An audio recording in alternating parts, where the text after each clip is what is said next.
여기서 뭐 하세요? 또 남의 방 뒤지고 다니는 거예요? 이번엔 또 뭘 숨기려다 걸린 거예요? 서윤은 말이 끝나기도 전에 제 머리채를 세게 잡아챘습니다. 머리가 뒤로 꺾이자 저는 비명을 질렀습니다. 서윤아, 이거 놓으라고 했지? 이 봉투 어머니 손에 있던데요? 서윤이 흔들어 보인 작은 봉투 안에는 저도 처음 보는 현금 몇 장이 들어 있었습니다. 이건 내 방에서 나온 거야. 네 서랍 건드린 적 없다니까? 웃기지 마세요. 요즘 어머니 행동 이상한 거 저만 모르는 줄 아세요? 서윤은 마지막까지 날카롭게 쏘아붙이더니 머리채를 털듯 뿌리치고 문을 쾅 닫고 나갔습니다. 저는 그 자리에 주저앉았습니다. 심장이 쿵쿵거리고 숨이 가빠졌습니다. 천장을 올려다보는 순간 작게 반짝이는 점 하나가 눈에 들어왔습니다. 아주 작은 카메라 렌즈였습니다. 제 쪽을 정확히 향해 있는 카메라를 보는 순간 등골이 서늘해졌습니다. 저는 숨을 삼키며 고개를 돌렸습니다. 그러나 그때는 몰랐습니다. 내 머리채를 잡던 며느리도 지금 천장에서 나를 바라보는 렌즈도 방금 지나간 미세한 소리조차 모두 하나의 진실로 이어지고 있다는 걸. 과연 무슨 일이 있었던 걸까요? 오늘의 고부 보따리 이야기 시작합니다. 아침 햇빛이 거실에 스며들었습니다. 하지만 제 마음은 조금도 밝지 않았습니다. 몇 분 전 며느리 서윤과의 끔찍한 몸싸움이 끝난 뒤였거든요. 아직도 머리가 욱신거렸습니다. 저는 숨을 고르며 방 한가운데 앉았습니다. 손에는 서윤이 뺏어가려던 갈색 봉투가 여전히 잡혀 있었어요. 저는 김혜숙 67 평범한 주부입니다. 남편은 오래전에 세상을 떠났고 지금은 혼자 살고 있습니다. 제게는 하나뿐인 아들 도연 그리고 며느리 서윤이 있습니다. 지금은 아들과 며느리와 같은 집에서 1층과 2층을 나눠 살아가고 있습니다. 도연이는 원래 다정한 아이였고 서윤이와 결혼했을 때만 해도 이제야 우리 도연이가 참한 여자를 만났구나 하고 안도했어요. 하지만 결혼 1년이 지나자 모든 게 서서히 변했습니다. 처음에는 말투가 살짝 까칠해지는 정도였는데 요즘은 제게 노골적으로 반말을 하고 오늘처럼 머리채까지 잡습니다. 그런데 문제는 그것만이 아니었습니다. 며느리가 갑자기 제 방을 뒤지기 시작한 건 대략 2달 전부터였어요. 어머니 물건 정리해드리려는 거예요. 말은 그렇게 했지만 제가 보지 않을 때 서랍을 열고 장롱을 뒤지고 봉투를 열어보는 걸 여러 번 목격했습니다. 처음에는 요즘 젊은 사람들 스타일이 저런가 보다 하고 넘겼습니다. 그런데 얼마 전부터 서윤이의 시선이 유독 한 곳을 바라보고 있다는 걸 알게 됐습니다. 천장 구석, 작은 까만 점처럼 보이는 제가 설치한 적 없는 카메라 렌즈. 그래서 오늘 그게 뭔지 확인하려고 팔을 뻗은 순간 서윤이 갑자기 뒤에서 머리채를 잡아챈 겁니다. 저는 갈색 봉투를 조심스럽게 열었습니다. 안에는 오래된 통장 하나와 어디선가 본 듯한 서류 몇 장이 들어 있었습니다. 그리고 그 순간 떠올랐습니다. 서윤이 가장 숨기고 싶은 무언가가 이 집 어딘가에 존재한다는 사실을요. 어쩌면 제가 이제야 알아버린 걸지도 모르죠. 이제부터 제가 왜 머리채를 잡히며 살아야 했는지, 왜 며느리가 제 방을 뒤지고 천장에 렌즈까지 달아놨는지 그 이유를 차근차근 이야기해 보겠습니다. 저와 서윤의 갈등은 사실 하루아침에 생긴 게 아니었습니다. 처음부터 서윤이가 저를 미워했던 것도 아니었고 저도 서윤이를 경계하던 사람이 아니었습니다. 모든 건 아주 사소한 데서 시작됐습니다. 도연이와 서윤은 결혼 후 제가 있는 1층 집에 함께 들어와 살게 됐습니다. 저는 1층, 아이들은 2층에서 지냈죠. 그때까지만 해도 저는 참 행복했습니다. 어머니, 오늘 반찬은 제가 할게요. 결혼 초 서윤이는 이렇게 다정하게 말하곤 했습니다. 밥도 챙겨주고 가끔 차도 타주고 둘이서 시장도 다녀오고 저는 정말 마음이 편했습니다. 하지만 변하는 데는 오래 걸리지 않았습니다. 결혼 1년이 조금 지나고부터였습니다. 어느 날은 제가 2층으로 올라가 아이들에게 김치를 가져다 주려 했는데 어머니, 올라오실 땐 꼭 미리 말씀 주세요. 서윤이가 굳은 표정으로 이렇게 말하더군요. 그때는 별말 없이 넘어갔습니다. 그런데 그 이후로 서윤이의 말투는 점점 짧아지고 제가 모르는 사이 2층 문을 잠그는 날이 많아졌습니다. 그리고 어느 날 저는 청소기를 찾으려고 문이 닫힌 작은 방 문고리를 잡았습니다. 그러자 갑자기 뒤에서 서윤이가 말했습니다. 어머니, 남의 방은 함부로 열지 마세요. 저희 집인데도 저를 남처럼 취급하기 시작했습니다. 그 말을 듣고도 저는 그냥 며느리 체면 세워주려고 아무 말도 하지 않았습니다. 하지만 문제는 그게 시작일 뿐이었습니다. 2달 전부터 서윤이의 행동이 완전히 달라졌습니다. 제가 잠깐 장을 보러 나가면 집에 돌아왔을 때 서랍이 조금 열려 있고 물건들이 건드려져 있는 날이 많아졌습니다. 어느 날은 서윤이가 제 방문 앞에 서서 귀를 대고 있는 모습을 보기도 했습니다. 서윤아, 뭘 찾니? 그냥요, 어머니 방에서 소리가 들려서요. 말은 이렇게 했지만 그 눈빛은 저를 감시하는 듯 했습니다. 그런데 이상한 점은 또 있었습니다. 하루는 제가 잠을 자다가 이상한 느낌에 눈을 떴습니다. 천장 구석에 작은 까만 점 하나가 보였습니다. 저는 처음엔 벌레인지 알았지만 며칠 동안 같은 자리에 그대로 있는 걸 보고 이상함을 느꼈습니다. 그리고 결정적이었던 건 그 작은 점을 손으로 가리키는 순간 2층에서 내려오던 서윤이가 갑자기 표정이 굳어졌습니다. 그리고 봉투, 문제의 갈색 봉투는 제가 오래전부터 가지고 있던 겁니다. 내용은 대수롭지 않은 옛 통장과 몇 장의 서류뿐이었고 제가 잊고 있던 것들이었죠. 그런데 어느 날 그 봉투가 제 머리맡에 떨어져 있는 걸 봤습니다. 분명 제가 넣어둔 자리는 다른 곳인데 그때 깨달았습니다. 누군가 며칠째 내 물건을 뒤지고 있다는 걸요. 그리고 그 누군가는 아무리 생각해도 서윤이밖에 없었습니다. 서윤의 이상한 행동, 감시, 태도 변화, 이 모든 조각이 어느 순간 하나로 이어지기 시작했습니다.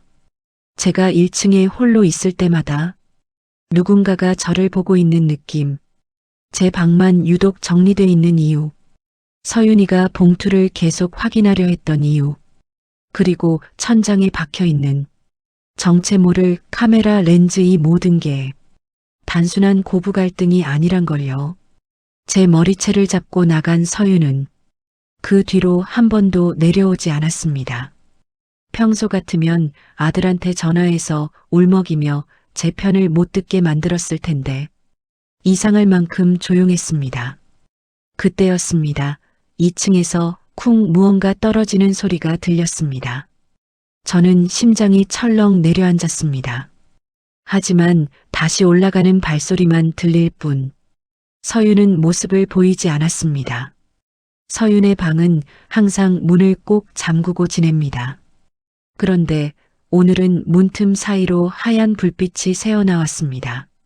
낮인데도 커튼을 친 듯 방 안은 어두웠고 저는 혹시나 하고 조용히 다가갔습니다. 아직 못 찾았다고? 분명 이 집 1층에 있다고 했잖아. 서윤의 목소리였습니다. 누구와 통화하는지는 모르겠지만 확실한 건 봉투가 아니라 다른 무언가라는 사실이었습니다. 바로 그 순간 제 핸드폰에서 진동이 울렸습니다. 아들 도연이었어요. 도연아 왜? 엄마 지금 어디 있어? 도연이 목소리가 평소와 달랐습니다. 집이지. 방에 있어. 왜 그래? 엄마 절대로 2층 올라오지 마. 왜 그래? 무슨 일이야? 서윤이가 지금 엄마한테 가려고 내려가는 중이야. 엄마 절대 문 열지 마. 내가 곧 갈게. 그 순간 제가 있는 거실문에서 소리가 들렸습니다. 그런데 문틈 사이로 먼저 보인 건 검은 신발이었습니다. 그리고 그 신발 뒤에서 낯선 남자의 목소리가 들렸습니다. 여기 맞네요. 1층 할머니 방. 낯선 남자였습니다. 머리가 하얘졌죠.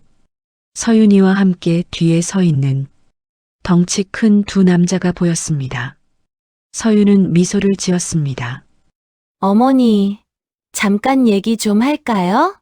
저는 본능적으로 뒤로 한 걸음 물러났습니다. 어머니가 숨겨놓은 거 이제 제가 찾아야겠어요.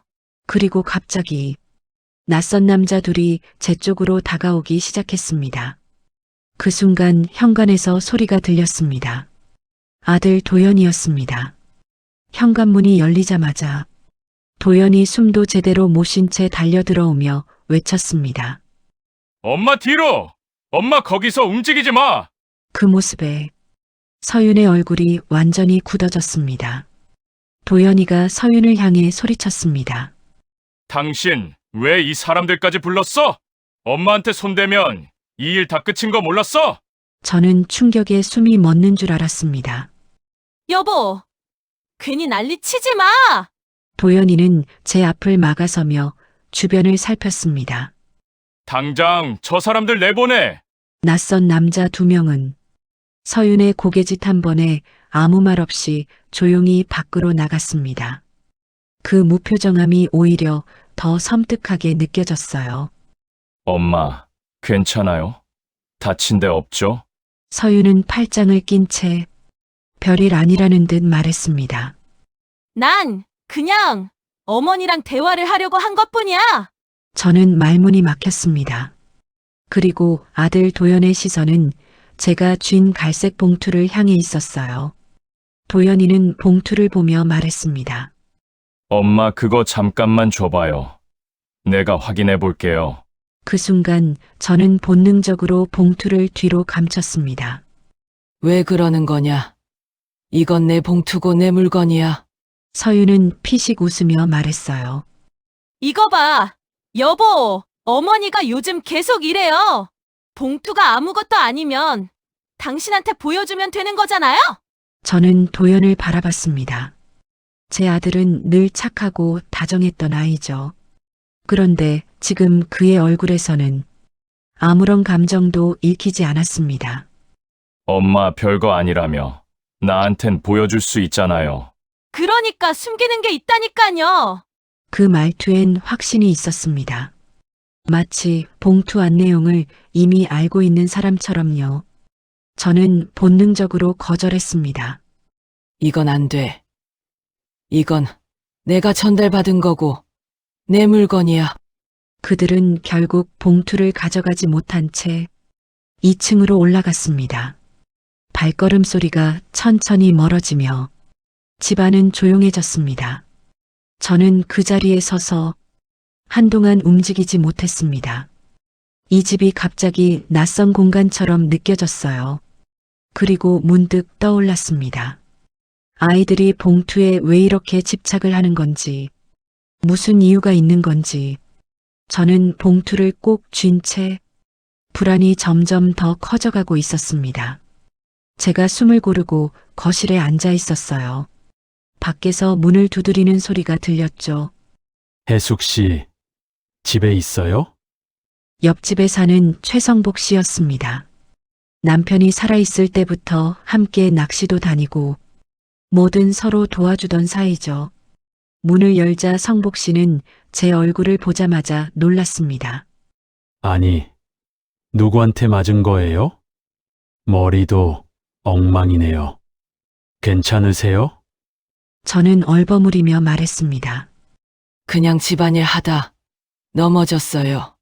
아까 밖에서 큰 소리가 났어요. 2층에서 누가 소리 지르는 것도 들리고요. 혹시 며느리하고 무슨 일 있었어요?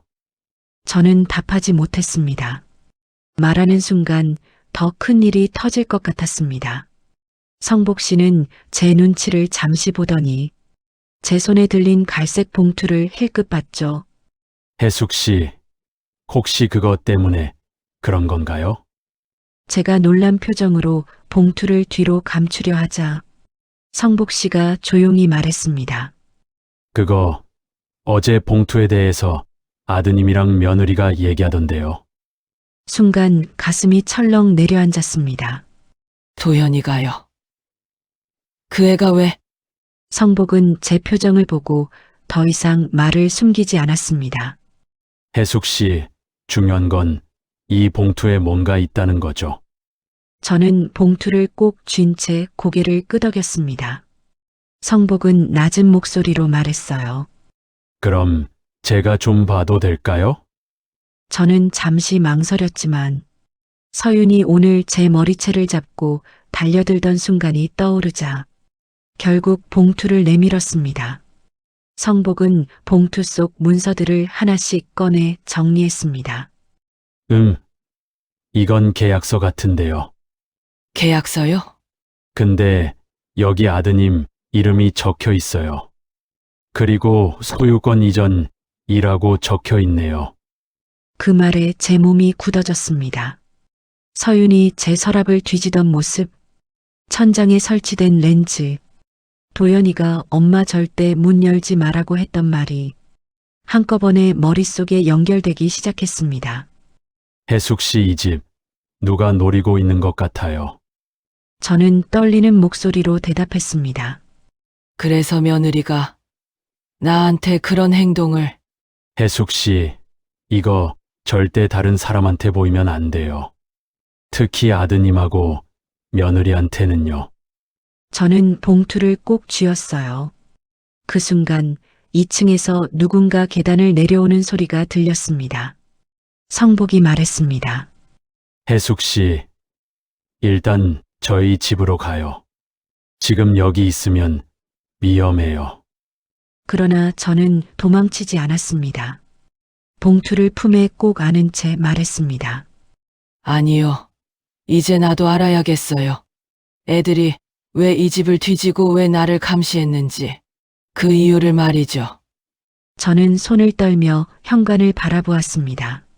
서윤의 발걸음 소리가 가까워질수록 제 심장은 더 크게 뛰었습니다. 성복은 조용히 제 옆으로 다가와 작게 속삭였습니다. 혜숙 씨 봉투 절대 들키면 안 돼요. 저는 고개를 끄덕이며 봉투를 품에 넣었습니다. 그때 서윤이 계단 아래의 모습을 드러냈습니다. 표정은 침착했고 아까 저를 향해 머리채를 잡던 사람 맞나 싶을 정도로 차가운 얼굴이었어요. 어머니, 왜 모르는 사람 집까지 불러요? 서윤은 성복을 위아래로 훑었습니다. 나는 그냥 옆집 사람이네. 지나가다 잠깐 들렸어요. 그래요? 남의 집 일에 왜 그렇게 관심이 많으세요? 서윤이 코웃음을 쳤습니다. 이래서 괜히 이웃이 가까우면 피곤하다니까요. 저는 참다 못해 나섰습니다. 서윤아, 말이 너무 심하다. 서윤의 목에 힘이 들어갔습니다. 어머니가 요즘 뭘 숨기고 다니는지 저만 모르나 보죠? 그 순간 아들 도연이 현관으로 들어왔습니다. 엄마, 괜찮아? 도연이는 서둘러 다가오며 제 어깨를 잡았습니다. 도연이와 서윤의 시선이 아주 짧게 마주치는 걸 본 순간 무언가 이미 서로 알고 있는 얼굴이었어요. 서윤이 말했습니다. 여보, 아까 그 봉투 안에 뭐가 있는지 우리도 확인해야 돼. 도연이 표정이 굳었습니다. 하지만 어머니를 걱정하는 표정이 아니라 계획이 틀어질까 불안해하는 표정이었죠. 저는 떨리는 목소리로 말했습니다. 내 봉투에 왜 그렇게 관심을 가져? 내 물건이야. 서윤은 제 앞에 와서 혀를 차듯 웃었습니다. 어머니, 저희 같은 집에 사는데 뭘 숨기려는 게 그렇게 많아요? 요즘 어머니 방에서 왜 자꾸 이상한 소리가 나는데요? 그건 네가 설치해 놓은 카메라 때문 아니니? 제 말이 끝나자 서윤의 표정이 딱 굳었습니다. 어머니, 확실하지 않으면서 사람 몰아붙이지 마세요. 제가 설치한 거 아니에요. 저는 강하게 말했습니다. 왜?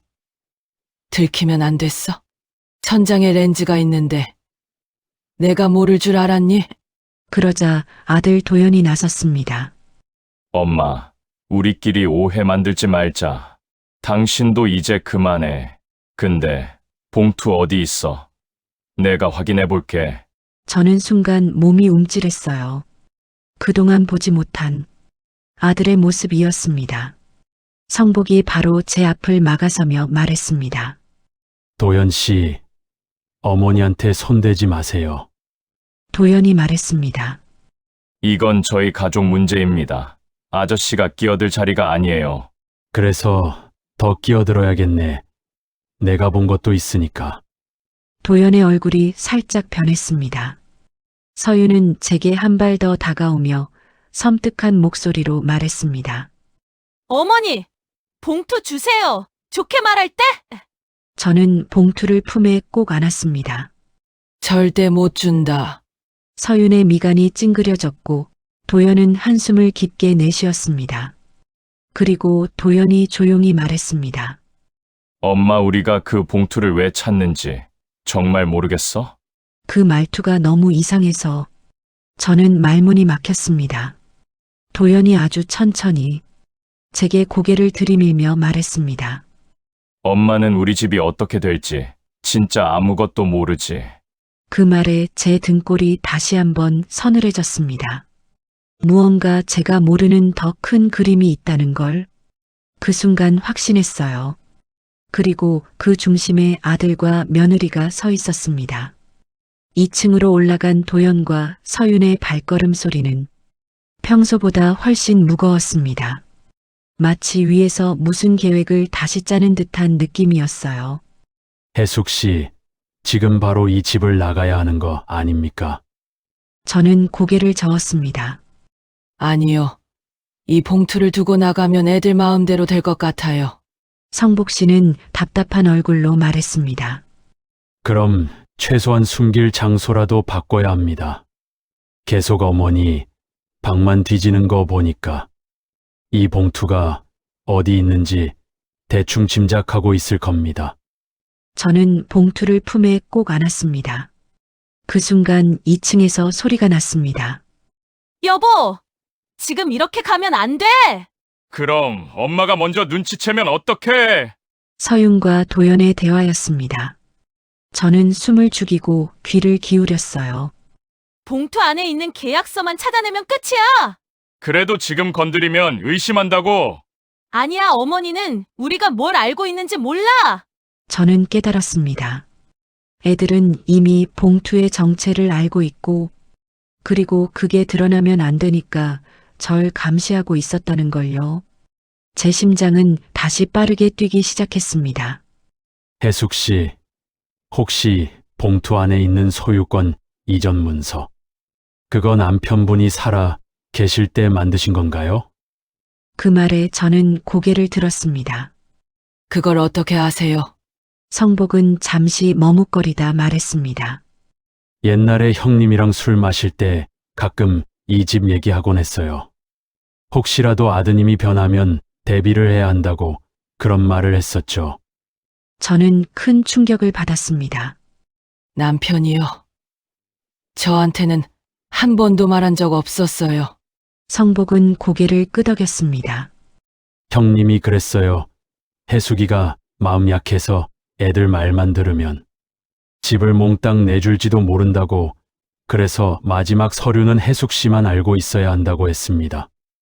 그 말을 듣는 순간 온몸에 소름이 돋았습니다. 그럼 이 봉투가 남편이 마지막으로 남긴 보호 장치였던 건가요? 그때였습니다. 계단에서 서윤의 발소리가 들렸습니다. 이번엔 도연의 발소리도 함께였어요.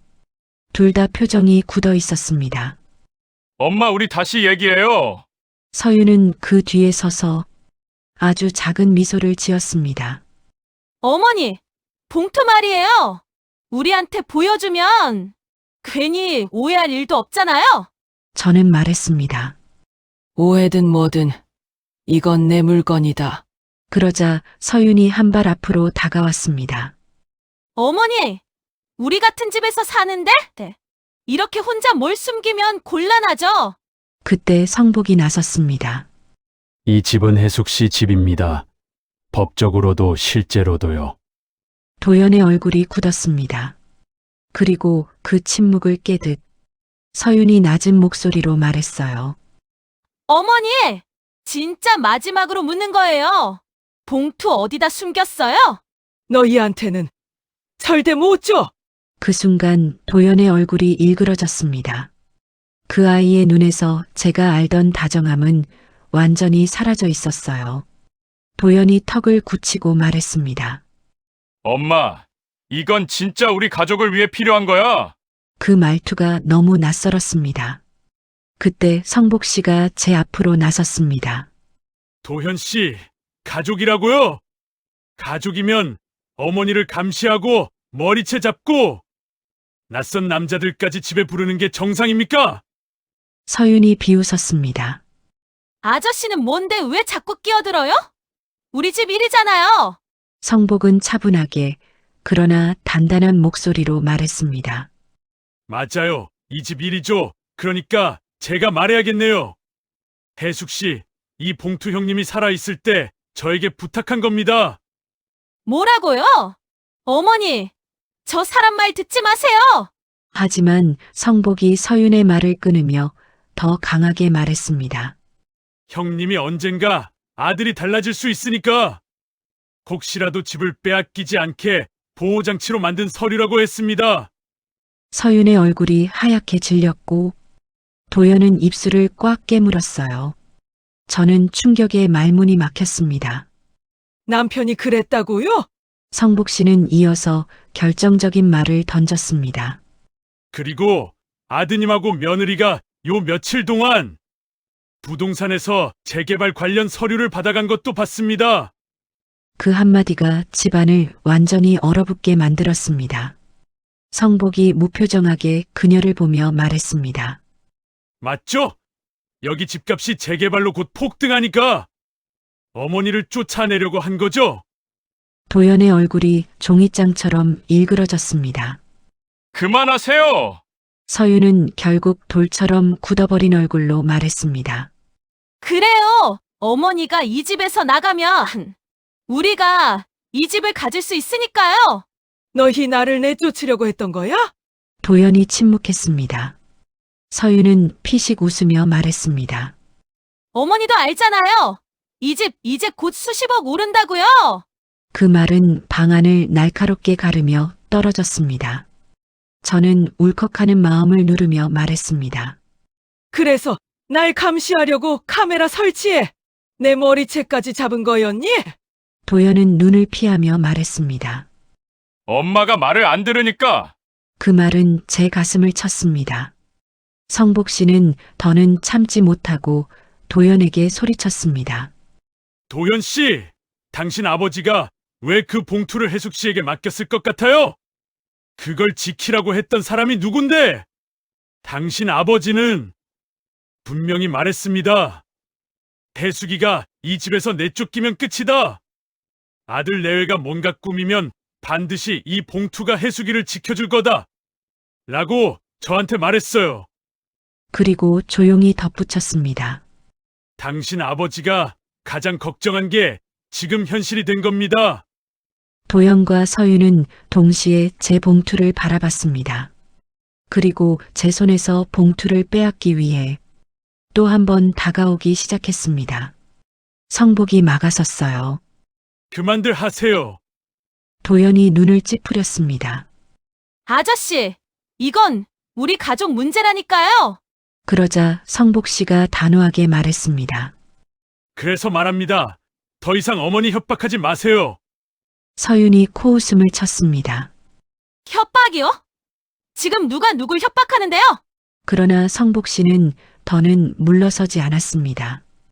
오히려 두 사람을 정면으로 바라보며 말을 이었습니다. 도현 씨 형님이 살아 계실 때 무슨 말씀 하셨는지 압니까? 저도 숨을 멈추고 들었습니다. 성복 씨는 제 쪽을 한번 바라보고 다시 두 사람을 향해 침착하게 말했습니다. 형님이 그랬어요. 우리 아들 결혼하고 성격이 너무 변해서 걱정된다. 혹시라도 나중에 집 문제로 해수기가 피해보는 일 있으면 안 된다고. 도연과 서윤의 눈빛이 동시에 흔들렸습니다. 그래서 마지막으로 문서를 하나 만들었다고 했어요. 그리고 그건 오직 혜숙 씨한테만 남겨둔다고 하셨습니다. 순간 서윤의 얼굴이 완전히 굳어졌습니다. 성복이 서윤에게 차갑게 말했습니다. 제가 본 게 있습니다. 당신들이 이 봉투에 대해서 얘기하는 것도 봤고 들었어요. 저는 이 둘이 도대체 뭘 숨기려 했는지 이제 완전히 알아버렸습니다. 제 목소리는 떨렸지만 분명하게 울렸습니다. 이 집을 나 몰래 팔고 나를 내쫓을 생각이었던 거야? 너희들이 어떻게 나한테 그럴 수 있니? 도연과 서윤은 말을 잇지 못했습니다. 저는 가슴이 서늘해졌습니다. 남편이 남긴 마지막 문서, 아들이 며느리와 함께 숨기려 했던 이유, 집안을 뒤지고 카메라까지 설치했던 이유, 이제 퍼즐이 거의 다 맞춰지기 시작했습니다. 그때였습니다. 서윤이 더는 자신의 감정을 숨기지 못하고 저에게 한 걸음 다가오며 외쳤습니다. 어머니가 이 집을 계속 갖고 있으면 우리가 아무것도 못 하잖아요. 내놔요. 이거 우리 거란 말이에요. 손에 힘이 들어간 봉투가 부스럭 소리를 냈습니다. 그리고 저는 그 소리를 들으며 깨달았습니다. 이제 끝까지 싸울 때가 왔다는 걸요. 이 손 놓지 못해? 이건 절대 못 준다. 성복이 다시 얘기를 꺼냈습니다. 당신들 집을 어머니 이름으로 소유권 이전하는 마지막 단계가 이 봉투에 있다는 걸 알고 있었죠? 서윤이 나섰습니다. 누가 그래요? 아니, 애초에 그 서류가 우리 거라니까요. 어머니가 몰래 숨긴 거고. 그러자 성복 씨가 날카롭게 받아쳤습니다. 그 문서의 원소유주가 누구냐가 중요하죠. 그리고 그 문서에 적힌 날짜는 5년 전입니다. 두 사람 결혼하기 전이라고요. 성복 씨는 아예 선을 그었습니다. 당신들 이 집 재개발 들어가는 거 알고 보상금 받으려고 이 서류 빼내려고 한 거 맞죠? 서윤이 벌떡 소리쳤습니다. 아저씨가 뭔데? 우리 집 재개발 얘기를 해요? 서윤아, 그만해. 그 말투에는 짜증과 두려움이 섞여 있었어요. 저는 떨리는 목소리로 말했습니다. 도연아, 아까 너 그랬지? 내가 우리 집이 어떻게 될지 아무것도 모른다고. 도연은 눈을 질끈 감았습니다. 난 몰랐다. 네가 내 집을 팔아넘기려고 했다는 건 어머니, 오해하시지 마세요. 우리는 어머니 위해서 생각하고 진행한 거예요. 날 위해서 머리채 잡고 감시 카메라 달아놓고 서랍 뒤지고 낯선 남자까지 부른 게 날 위해서 한 거라고? 도연이 조용히 말했습니다. 엄마 미안해. 근데 우리도 너무 힘들었어. 이 집만 팔면 우리 미래가 달라지니까. 그래서 네 엄마를 밀어내려고 한 거냐? 이 집 팔아서 너희들 보상금 챙기고 날 버리려고 했던 거냐고? 도연은 고개를 들지 못했습니다. 서윤은 이성을 잃은 듯 소리쳤습니다. 그래서 뭐요? 재개발 들어가면 10억이 넘는다는데 이걸 그냥 가만히 놔두라고요? 마침내 모든 진실이 튀어나온 순간이었습니다. 그 모든 조각이 하나로 이어졌습니다. 그리고 저는 아주 조용히 말했습니다. 이제야 알겠다. 너희가 왜 그토록 이 서류를 찾으려 했는지. 저는 눈을 떼지 않고 말했습니다. 오냐 이제. 끝내자. 집안 공기가 완전히 달라졌습니다. 도연이 낮게 말했습니다. 엄마, 제발 그거 우리한테 줘. 저는 고개를 저었습니다. 서윤이 눈을 치켜떴습니다. 어머니는 진짜 끝까지 답답하네요. 지금이라도 내놓으면 좋게 끝난다고요. 그때였습니다. 뒤에서 들리던 성복의 목소리가 거실 전체를 가르는 듯 크게 울렸습니다. 제가 마지막 진실을 보여드리겠습니다. 이건 형님이 살아 계실 때 저에게 맡긴 손편지입니다. 저는 목이 메인 채로 읽었습니다. 혜수가 집은 반드시 지켜야 해. 도연이가 변하게 되면 너는 버림받을 수 있어. 그러니까 절대 흔들리지 말고 이 집만은 꼭 지켜줘. 편지를 읽고 저는 눈물이 왈칵 쏟아졌습니다. 그와 동시에 아이들에게 분노가 치밀어 올랐죠. 성복이 말했습니다. 이 서류 이미 법적으로 혜숙 씨 명의로 전부 확정됐습니다. 아드님 명의로 넘길 수 있는 조항도 없어요. 서윤의 얼굴이 붉게 달아올랐습니다. 말도 안 돼. 그럴 리가 없어. 저는 단호하게 말했습니다. 너희가 아무리 끌어내리려 해도 이 집은 절대 못 가져간다. 도연이 고개를 떨구며 눈물을 흘렸습니다. 엄마 정말 미안해. 저는 냉정하게 말했습니다. 오늘부로 내 집에서 나가라. 너희 둘 당장 떠나. 서윤이 벌떡 일어났습니다. 우릴 내쫓겠다고요? 그래, 지금 당장 나가. 도연은 울먹였지만 서윤은 이를 악물고 말했습니다. 좋아요. 나갈게요. 근데 후회하지 마세요. 저는 말했습니다. 후회는 너희들이 하겠지. 그들은 결국 그 길로 짐을 싸서 나갔습니다. 문이 쿵 닫히는 순간 집안이 아주 오래된 평온을 되찾는 듯 했습니다. 혜숙 씨, 이제야 숨 좀 돌리겠네요. 저는 봉투를 꼭 쥐며 조용히 말했습니다. 그래요. 이제 모든 걸 바로 잡았습니다. 덕분에 모든 진실을 알았습니다. 그리고 천장을 올려다봤습니다. 카메라가 있던 자리. 저는 의자를 가져와 카메라를 떼어냈습니다. 그렇게 제 오랜 악몽 같은 시간은 서서히 끝나고 있었습니다. 1년 후 재개발이 현실이 되었습니다. 구청에서 보상금 통지서를 받던 날, 저는 떨리는 손으로 금액을 확인했습니다. 8억 7천만 원. 너무 큰 돈이었어요. 남편이 마지막으로 남긴 서류 덕분에 이 집은 제 명의로 안전히 지켜졌고 보상금도 온전히 제 몫이 되었습니다. 그리고 저는 작은 전원주택으로 이사했어요. 조용하고 햇빛 잘 드는 곳입니다. 성복 씨가 이삿짐도 도와주었고 가끔 만나 밥도 함께 먹습니다. 그 이후 아들과 며느리 소식은 동네 사람들 사이로 들려왔습니다. 아들 도연은 투자 명목으로 여기저기 돈을 빌리다가 연락이 끊겨버렸고 며느리 서윤은 직장에서 횡령 사건으로 문제를 일으켜 결국 해고되었다고요. 둘은 지금 전세방 하나 얻지 못하고 지인들에게 얹혀 지내며 힘든 삶을 살고 있다고 했습니다. 저는 그 소식을 들었지만 더 이상 마음이 흔들리진 않았습니다. 말로는 설명하기 힘든 상처를 몸으로 직접 겪어야 비로소 깨닫는 것도 있으니까요. 돈 때문에 무너지는 건 가난한 사람이 아니라 마음이 비어있는 사람입니다. 그리고 가족이라는 이름으로 누군가를 이용하려는 순간 그 관계는 이미 가족이 아닙니다. 저는 이제 늦게라도 제 삶을 되찾았습니다. 비록 하나뿐인 아들과 며느리를 잃었지만 그보다 더 큰 걸 얻었어요. 나를 지키는 법을요. 하지만 나이 들어 한 가지는 분명히 알게 되더군요.